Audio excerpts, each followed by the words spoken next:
Thank you for joining Wars of the Roses. And this is The Psychology of the Kathopanisad by Henry L. Drake.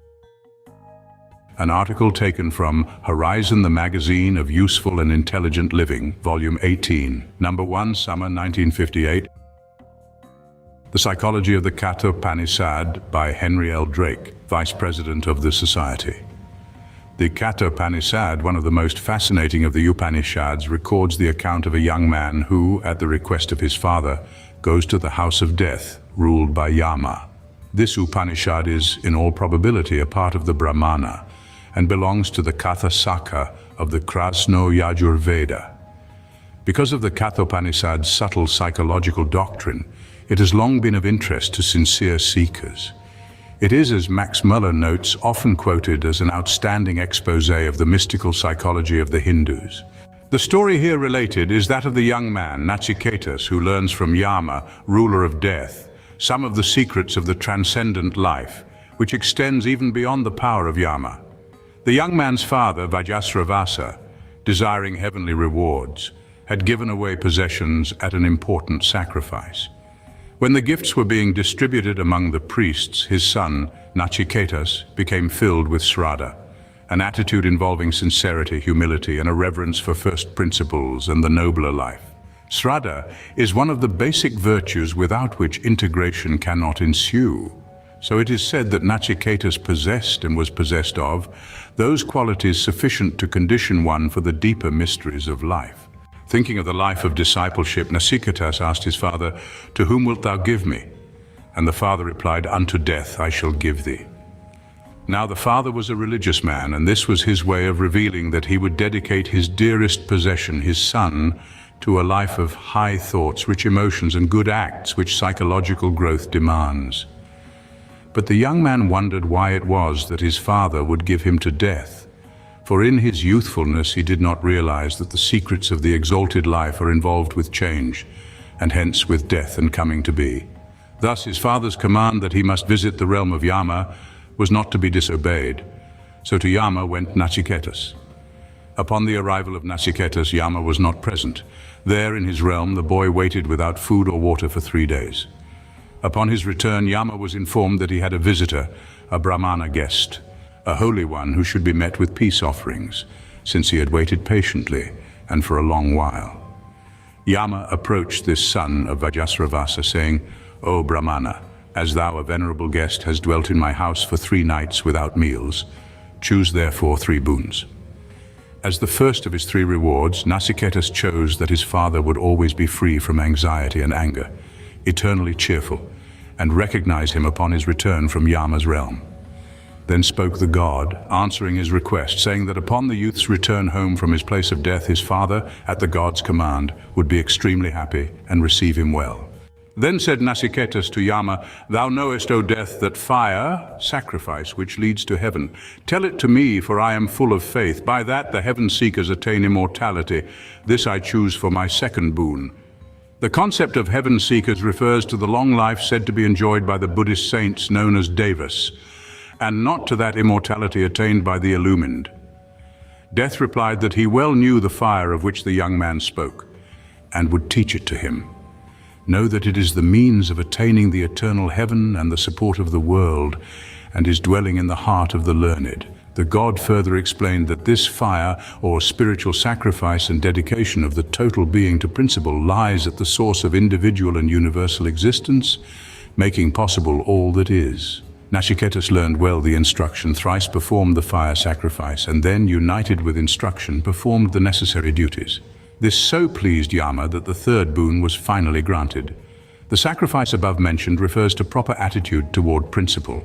Instruction refers to that given by parents, the Vedas, knowledge acquired from the Brahmanas and the learned. Such thoughts and acts destroy the chains of death, even before the body itself perishes, and imply a particular movement of consciousness toward greater insight. Nachiketas proceeded to ask for his 3rd boon. He would like to know the meaning of life and death, and how to overcome the latter. Such knowledge would afford comprehension of the true meaning of the transcendental self. Death, shocked at this request, begs of the seeker that he choose another boon, grandsons, extended life, earthly pleasure and wealth, but of these the youth would have no part. All these are most transient, O death. They wear out all the vigor of the senses of man, and the whole span of life is but short. So keep thy horses, dance and song for thyself. There is wisdom in not desiring these things from Yama, and in wishing to realize the life of being which is beyond death and mortal change, including the values inherent in all else. Nachiketas has come to that place in understanding whence, comprehending his own immortal nature, it is impossible for him to consort with the mortal. He will choose no other boon than the one asked, for good befalls him who follows the good, but loses he the goal who chooses the pleasant. The good has to do with supreme truth, the knowledge which influences a man's constructive development. The pleasant points to relative emotions and their expression which do not lead directly to the establishment of adequate values within the psyche. The Atman, or inner perfect state of man, is developed not by concentration upon the pleasant, but as the text says, is perfected by himself, for in it is value. The giving of psychological energy to this self, for in it is value, brings forth its merit in the life of man. It is not the true value, not a relative expression, but the ultimate object of any action, not a relative expression, but the not knowing of all actions and expressions. By contrast, the illusion of not knowing causes man to comprehend the relative expressions of his Atman as the actual. This has merit only insofar as the minutiae of life and one's experience of them direct a man toward first principles and the inclusive fulfillment inherent in the Atman. The Atman, as man should be, is free, in no sense bound. Yet it is the condition of all relative bindings from which one must emancipate himself. However, the attempt must not be to free the Atman, for it is free. The effortless effort must be that of freeing consciousness that it may discover itself as soul and ultimately as Atman. Such is the deliverance, which itself is the condition of enlightenment of a psyche from that necessary bondage involving ignorance. It is clear then why Nachiketas renounced the pleasurable and all appearances and pondered well the nature of Atman. It was not wealth and the perishables of man that influence him, but the pursuit of the ultimate and natural end of man. Such insight is the difference between ignorance and knowledge, about which the original source says, "Fools, dwelling in the very midst of ignorance, yet vainly fancying themselves to be wise and learned, go round and round, staggering to and fro, like blind men led by the blind." To hear the truth of Atman is not available to many, which is well, for even when they hear, they cannot comprehend.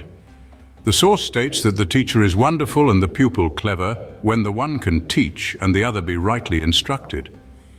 Wonderful indeed is he who comprehends it when taught by an able preceptor.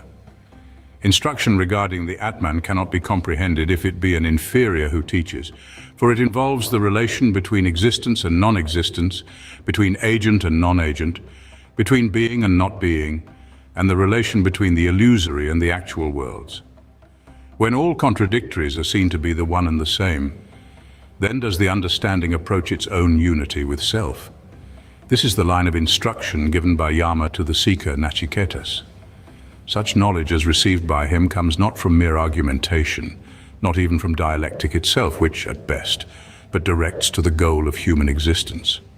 Dialectic involves intellect, but the reality of existence can merely be understood by the mind. Its actual experience and association with one's total being demand that the understanding be interwoven with feeling, emotion, and being. Then it is that life ceases to be something thought about and becomes the actual expression of the self. Understanding of this sort cannot be quickened within the consciousness of an individual unless portrayed to a seeker by an awakened soul. The consciousness of which we speak is passed from one superior individual to another, as for instance a flame causes another object to catch fire. The eternal is never acquired except through the eternal. The mortal one who has heard this and comprehended well that subtle principle, the soul of Dharma, after discriminating it, properly attains it. He verily rejoices, having obtained the enjoyable. Then says Yama further, "Methinks the house is open for Nachiketas." Yama proceeds with the instruction, a process which, as he remarks, is involved with karma, with cause and effect, and operates as effectively and scientifically at the psychological level as it does at the level of physics and its objective scientific function. One's consciousness approaches the Atman or moves away from it in understanding in direct relation with the causes set into motion by the conscious and unconscious. Yama now enters into a consideration of breath, prana, or the symbol It is the phonetic expression of Brahman and hence is a tranquilizer and instructor of the senses, mind and emotion of man. The Chinese, too, in their classic The Secret of the Golden Flower, and Aristotle in his De Anima, stress the importance of sound and of breath. The commentator on the Kathopanisad remarks that breath or is the rudiment of all sound. As there can be no idea or thought without the corresponding name, word or sound is considered to be indispensable to association with ideation, whether manifest or otherwise. The idea of Brahman, if it could be formed at all, is infinitely all-comprehensive, and so also must be its sound symbol or counterpart. Thus is the highest of symbols, of which Yama says, having known this symbol, whatever one desires, one gets that. It is the basis of all aspiration and of all self-development. Here the text observes that this principle, sitting, which is to say at rest with itself, yet travels far and everywhere, and none but the self can discover this effulgent being. Those who have not restrained themselves from the less good, who are not of meditative outlook or are of unclassified mind, attain not this knowledge. Know that the soul is the master of the chariot or body and sits within it. Consider the intellect as the charioteer and the mind as the reins. With these instruments, one forgets his way upward into the realm of principle and freedom and away from the cycle of necessity. The man who has intelligence for his charioteer and the mind as the well-controlled rein, he attains the end of the journey, that supreme place of Vishnu. By this one means, objects, the rudimentary forms of matter in expression, are superseded. Mind penetrates beyond itself to intellect and hence to Atman, which goes even beyond intellect, approaching the unmanifest, which is the condition of manifestation. Such are the conditions of life and death, and the means of overcoming the latter, revealed by the god of death to the seeker. Such is the preliminary approach which eventually releases the Atman hidden in all beings. This principle reveals itself, but not to all. Yet it is seen by the seers, who alone have been conditioned for seeing through the subtlety of their own psychology. The wise, says Yama, should merge the speech in the mind, and that mind in the intellect in the great self, and that great self in the self of peace. This says that first sense activities must be stopped, the energy of consciousness removed from the sensual and concentrated upon mind. Then consciousness must be drawn inward, even from mind, and placed upon intelligence as such, which is the higher discriminative faculty. The energy of consciousness must then be withdrawn from intellect and centered upon the intuitive capacity which can know life for what it is in and of itself. At this level, one is more aware of the life within and knows more clearly its reality and the direction toward which, by its own nature, it must inevitably impel every man. With the veil between relative consciousness and ego consciousness lessened, the purer, self-contained principle of Atman, the sustainer of the ego, becomes known. Having realized that Atman, which is soundless, touchless, formless, imperishable, and also without taste and smell, eternal, without beginning or end, even beyond the Mahat, immutable, one is released from the jaws of death. Yama's entire instruction endeavors to portray to Nachiketas that all things are interdependent and interrelated. Hence, what is there in Atman is here, and what is here is there. One who sees various levels of existence as fundamentally different establishes in consciousness the conditions of death and must consort with death again and again, until the gradual enlightenment of consciousness reveals an interplay of relative values. But with one value as the source of all, no significant integration can take place. Understanding of this worth is the mystery of mysteries and the gateway to all spirituality. For as the Kathopanisad reveals, the Purusa of the size of a thumb, the Lord of the past and the future, is like a light without smoke. He is verily the same today and tomorrow, that is that. Meditating upon this, one grieves no more. Liberated from bonds, he becomes free from the transitional states of birth and death. Having become that principle which is devoid of waking and sleeping, he is so-called immortal. If one is able to realize that Brahman here, before the fall of the body, one becomes free from the bondage. If not, one has to take body again in the world of creation.